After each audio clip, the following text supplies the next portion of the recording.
In this video, I'm going to show you how you can easily play Telegram videos on your iPhone. Be sure to watch the video to the very end so you don't make any mistakes.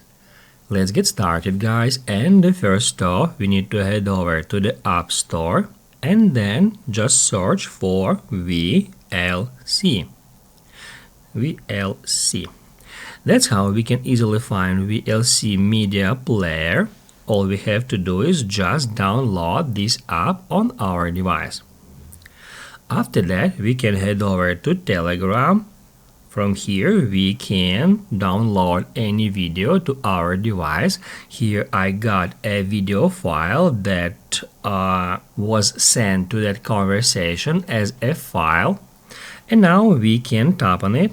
Basically, guys, MP4 video files are always play well on the iPhone. However, if your video file is in some unsupported format like MKV, you will get an error here.